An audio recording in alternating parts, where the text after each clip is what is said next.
So going back to ser and estar and the difference between ser and estar, how would you say sincerity in Spanish? Sincerity. Is it sinceridad? It is sinceridad.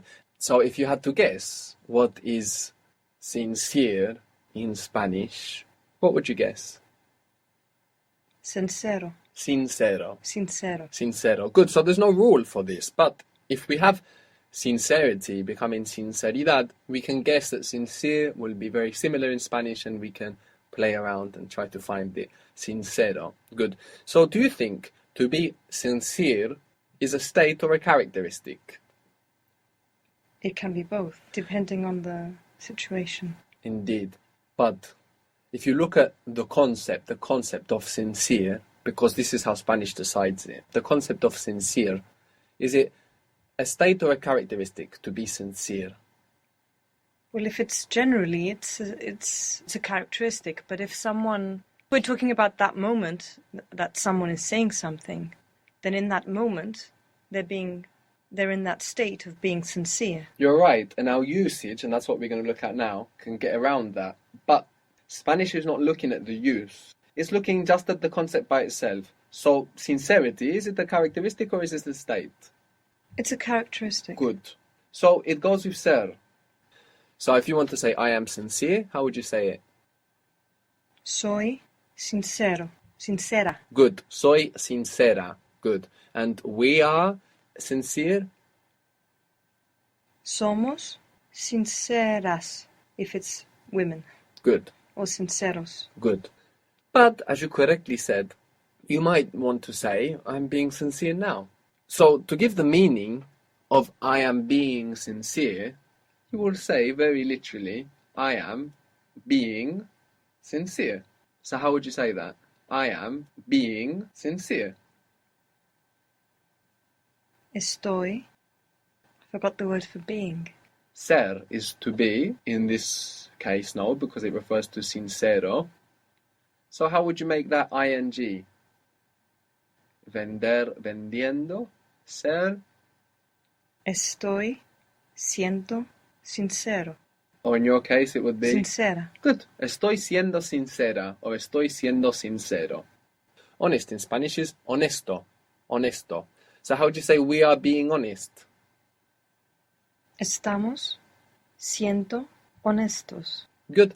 Estamos siendo honestos. So to be honest, as an idea, is characteristic.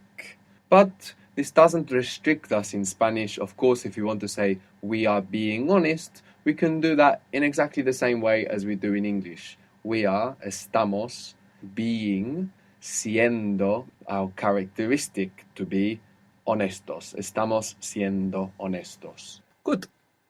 Salir is to go out or to leave. Salir, to go out or to leave. And it's irregular in that the I version is not salgo, but you remember how it was? Salgo. Salgo, good. Salgo, I leave or I go out, good. Soon in Spanish is pronto. So you can say I'm leaving soon. Is soon right now? No. No. So how would you say I'm leaving soon? Salgo pronto. Good. Salgo pronto. And how would you say I'm leaving tomorrow? Salgo mañana. Good. Salgo mañana. But if you want to say I'm leaving right now and you mean this moment? Estoy saliendo. Estoy saliendo. So we need to resist the temptation of the negative language transfer from English, which will make us want to put ing in many places where we don't put it in Spanish, which is why we are giving, usually in the present tense, both translations. I wait, I'm waiting. I sell, I'm selling. To buy was comprar. Comprar. I buy them, or I'm buying them. How would that be? Los compro. Los compro. Good. I'm buying them tomorrow. Los compro mañana. Good. I'm buying them next week. Next week is the week that comes. La semana is the week. What is to come? Venir. Good. So how would you say the week that comes? La semana que? Viene. So I'm buying them next week. I'm buying them the week that comes. Los compro la semana que viene. Good. Los compro la semana que viene. So again, here we would use the ing in English. I'm buying them next week, but we want to resist that temptation in Spanish. Los compro la semana que viene. If you wanted to say right now, so maybe you get a phone call and somebody asks you, have you bought them yet? And you say, I'm buying them now. How would you say that? Estoy comprándolos ahora. Good, good. I'm buying them now. Los estoy comprando ahora. Estoy comprándolos ahora.